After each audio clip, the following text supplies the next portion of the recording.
Okay guys, so yun nga, natapos na yung basketball kahapon. So for today, medyo we're going into a serious mood naman. So I was invited um, by a group of people to meet some of the top executives of different companies in the Philippines.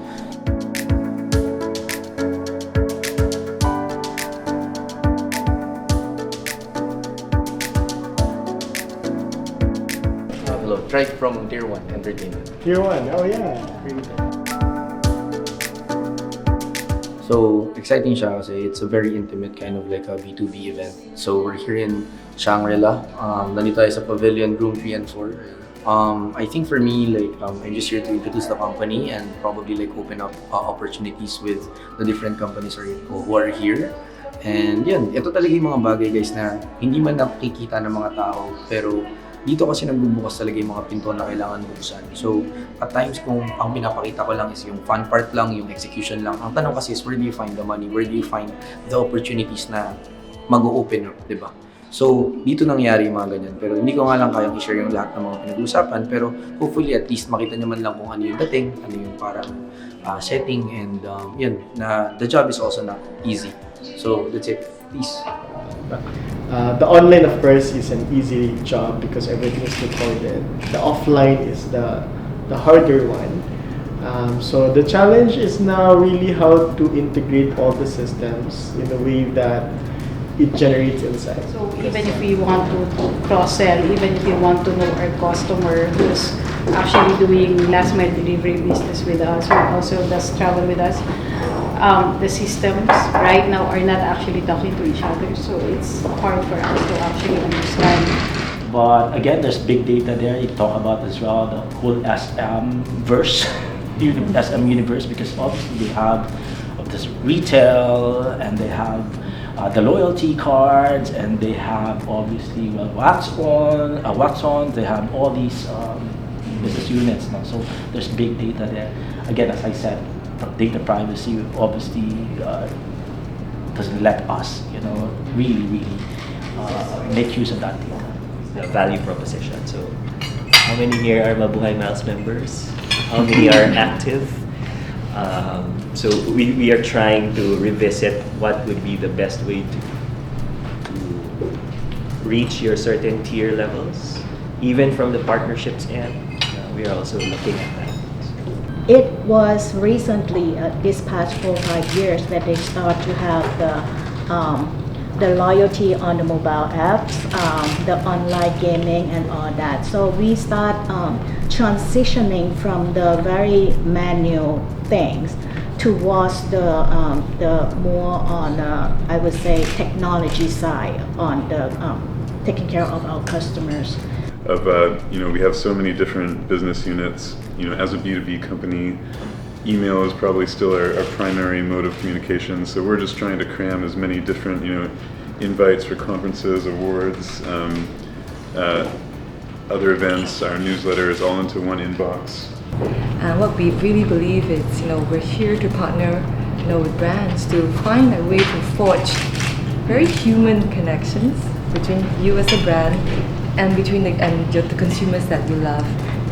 And there is a need to better understand how you're going to navigate brand building, affinity building, moving forward. So that's why I'm here.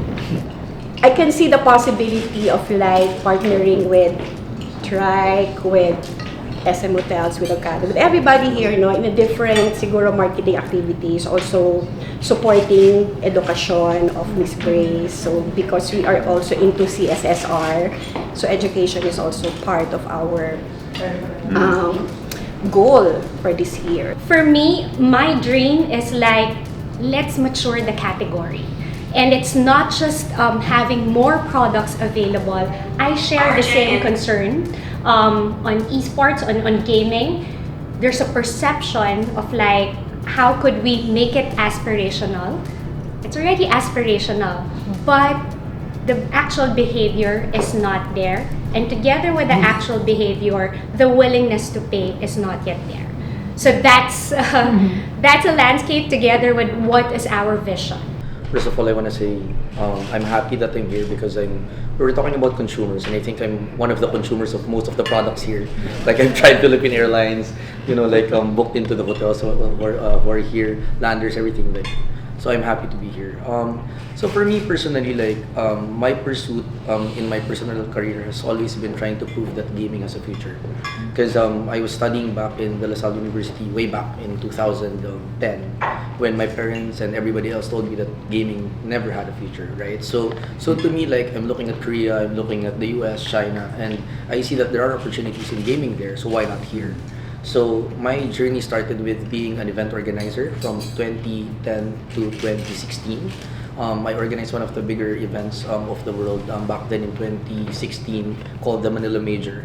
We were able to fill up the MOA Arena with 18,000 people, booked 256 hotel rooms in Sofitel, and that was successful.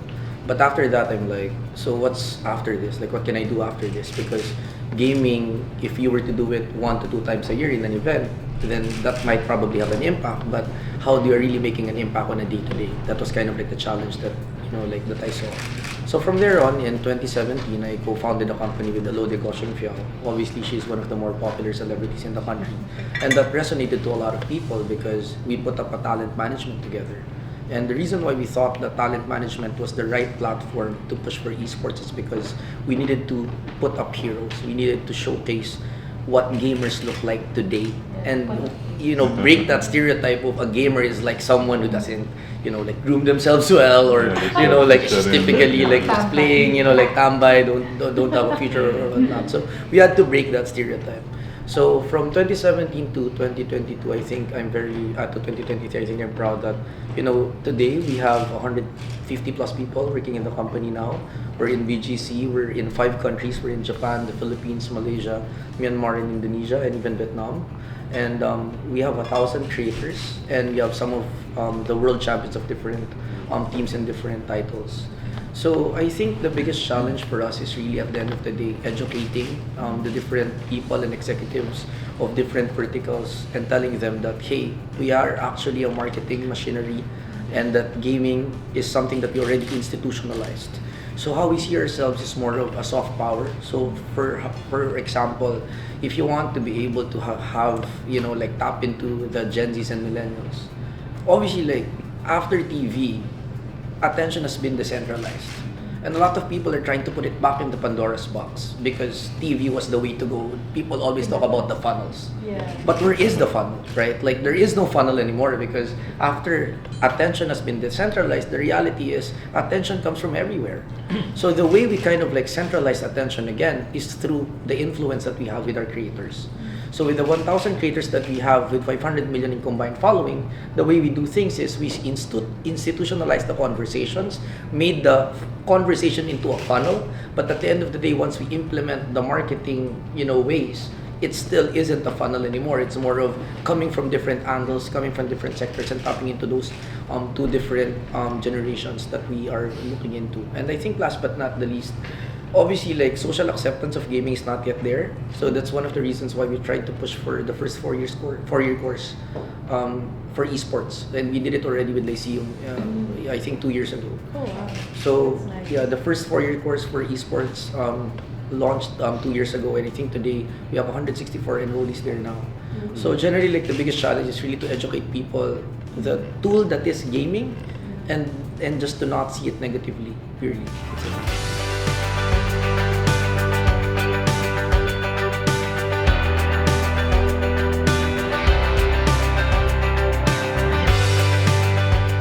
And sometimes to me, the problem becomes, is your product really good? Is your service really good? Because to me, that needs to be the number 1 priority out of everything, because at the end of the day, marketing is just about relevance, creating stories, and really finding the attention.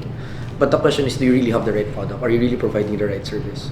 So, for us, when we started out year 1, we were really telling the story of, hey, if you are a gamer, this is your destination to dream. And that worked, and we were able to sell it. But at the end of the day, how do we capture all of these people that we touched into following a certain brand? And that's when we felt esports was the key. Because even though you have multiple creators signed under you and you are relevant because everybody signed under a management, that's not sexy and that doesn't resonate to a lot of people because so what? I mean, I can't be a streamer, I can't be a gamer, so why does it matter to me? So when we put up Blacklist International, which became our team, that resonated to more people because I can now participate with the brand and the image that they've built just because I'm a fan of that team that wins and competes and loses, you know. So then on became, you know, that sports affinity of like, I'm part of that team because I'm part of the group that follows that.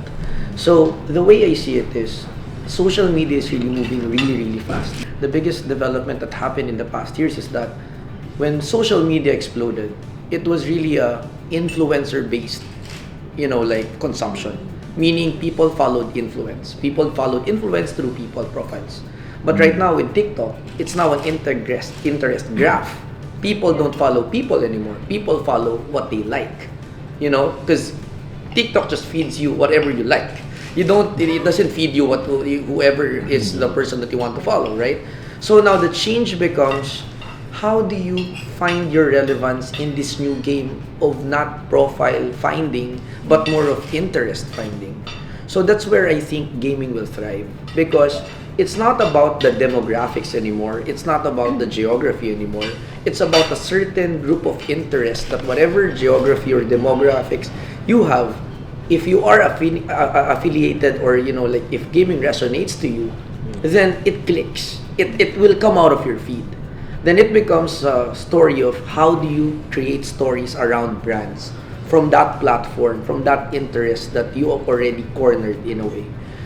Every other brand eventually told us, like, what's your conversion? What's your conversion? Do you really have buying power and all that, right? That was kind of like the conversation from 2017 to 2020 with us.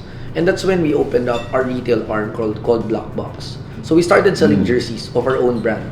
So to us, it's more of, hey, we have the market, we have cornered it, we have conversion, they have money, and it's more of just showing them that this is actually a use case that exists, and this is actually a demographic that pays. If you have friends, right, and the friend that you know, you trust when it comes to a certain taste. For example, if there's a restaurant that they recommended to you, right, obviously if you know that they have good taste when it comes to food, you'll go. But if it's someone that doesn't have a good taste when it comes to food, you'll probably just won't listen and won't even go. And I think that's the power of influencers, because some brands don't factor in the story that they have and people have followed, their historical, you know, like their whole history, their credibility. All of these things matter. So obviously not all influencers will probably like the best seller for a certain brand. But there are certain verticals within influencers where they have enough history and credibility to push for a certain service. So for example, if we're talking about Alodia, right? Like she flies in different, you know, like parts of the world. And when she talks about airlines, now that's really credible because you know that she's been everywhere. If you are a creator, your brand is technically your business. So if you're pushing for products that aren't really good, that means you're killing your brand too. So because of that, once they see a certain brand working with a certain influencer, the trust is already there because the community that follow them know that they won't, you know, like give or provide or recommend a certain something just in exchange of money.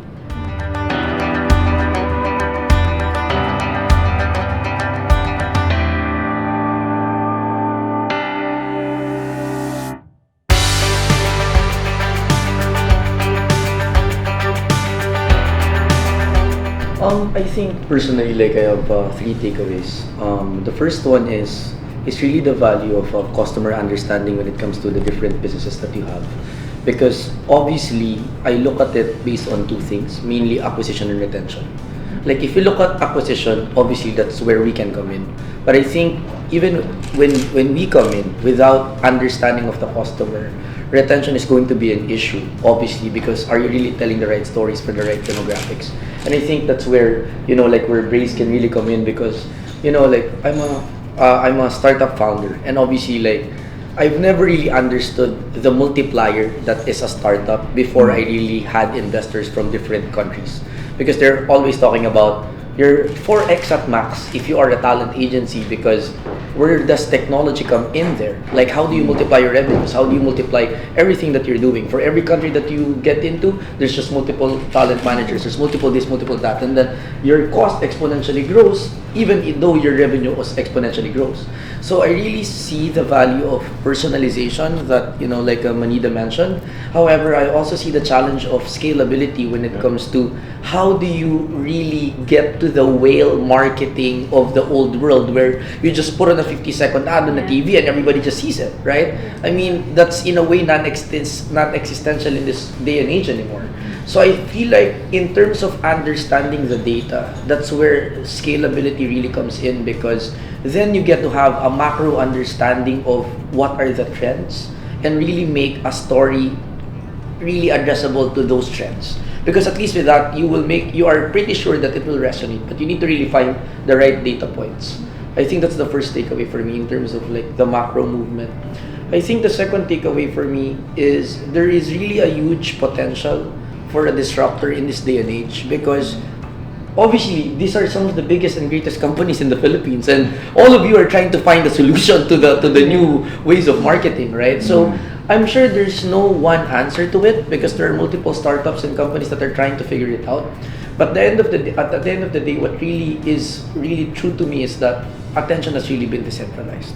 Exactly. And that's really the reality. And finding a way to get to these number of people in the fastest way is really the challenge. So I think this is really going to be this is going to be a time when creatives will really come into play, because there is a huge competition when it comes to businesses today, but there is really a bigger competition when it comes to attention. So finding the right creative material to resonate to the multiple demographics and competition that there is in the market is also very challenging in this day and age. So that's one thing. And I think my third takeaway is that I think obviously, like, coming from different companies, how I see it is the value of moments and experiences are very important. Like Miss Aileen mentioned that, like that Kitchenomics experience, like it still rings a bell to me because my mom and my grandmother kind of like listen to that. So I feel like that's what the data doesn't talk about. That's what the data doesn't talk about in a point where, yes, you can see the macro number of people following this and following that, but where do you find and create a story that will actually resonate to a generation just because there was this moment that was created between two people or a certain family or a certain like group of people. So I personally think that the touch needs to always be there. And when we always talk about whether it's a funnel or it's a macro play or a thematic campaign, like that personal touch can't be lost. So even though the technologies are telling us that these are the multipliers, you can 10x, 15x, 30x, like you can't lose the personal touch of whatever, like campaign that we do in the future.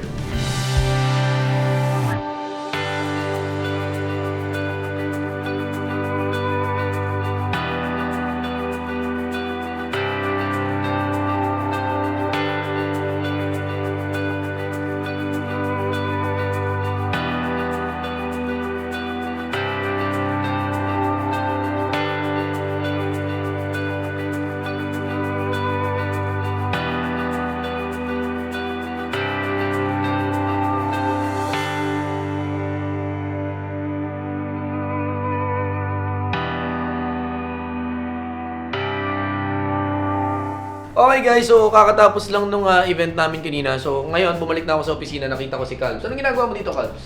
Wala, nayaya lang ako ng interview lang yung meeting. Ano daw yung meeting mo? Kumusta? Hindi about sa sa Tier 1 studio. Alam mo natin na kompleto na yung tao natin sa studio. So, eto na. Oh.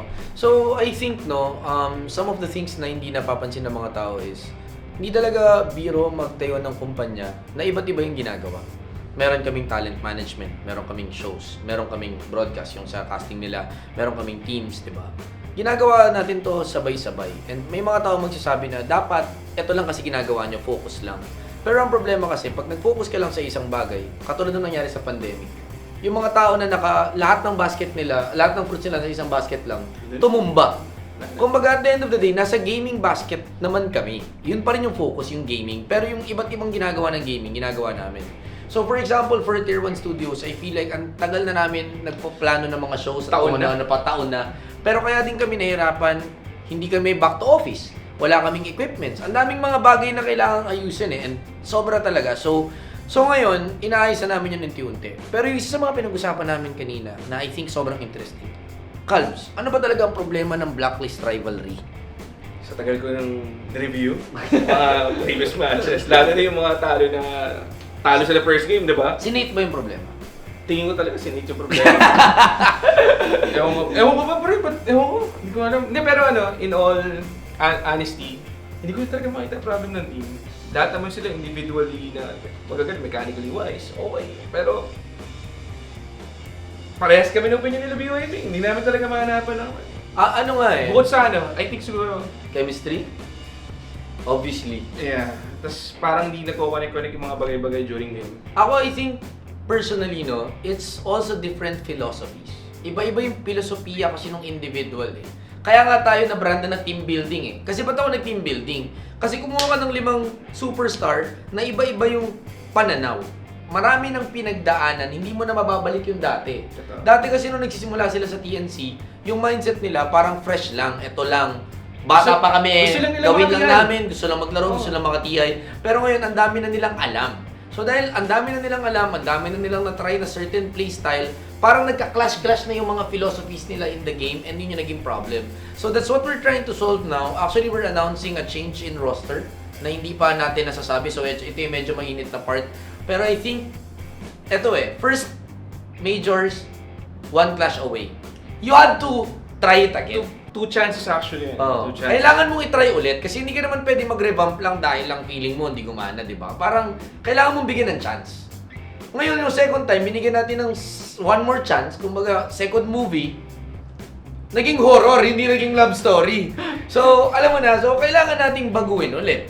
So, ngayon this time around, we need to make some changes in the roster, unfortunately. And that's the hard decision we have to make. So, sinabi ko na kay Calb, siya na bahala, o ililit niya or whatever. Pero, alam mo naman yung mga cast na sa Pilipinas, lahat na lang, pag may sinabi ako, nananaginip, baka ito, managinip din. Hindi So, guys, huwag ka muna matutulog ngayon, baka managinip ka bigla. Hindi, sabihin ko na ako na yung papalit. Kung may mawawala ako na yung papalit agad. Oh, yun. Anyway, so yun nga, we'll announce that change in roster. Hopefully, na-enjoy nyo rin itong vlog na to. Pinakita ko yung part na medyo mas seryoso. And ngayon, back to the office and more meetings today. Calb, shout out anything kung ano gusto mo sabihin dyan. Shoutout pa rin kayo sa boss ko kay Tryke kasi hindi ako pinababayaan. Okay, alam mo, si Calbs kasi sabi ko sa kanya dati, hindi kita pwedeng pabayaan in terms of your career kasi may anak ka. Alam mo ginawa, nag-anak na nag-anak. Pero hindi mo nalimutan yung sinabi mo na yun. Yung talaga sinabi niya sa akin. Ayun, tumatak, nag-anak ng nag-anak, hindi tinigilan. Plano ko sa iba pero... Alam ko talaga ito. Sige, anyway, goodbye guys. See you in the next vlog.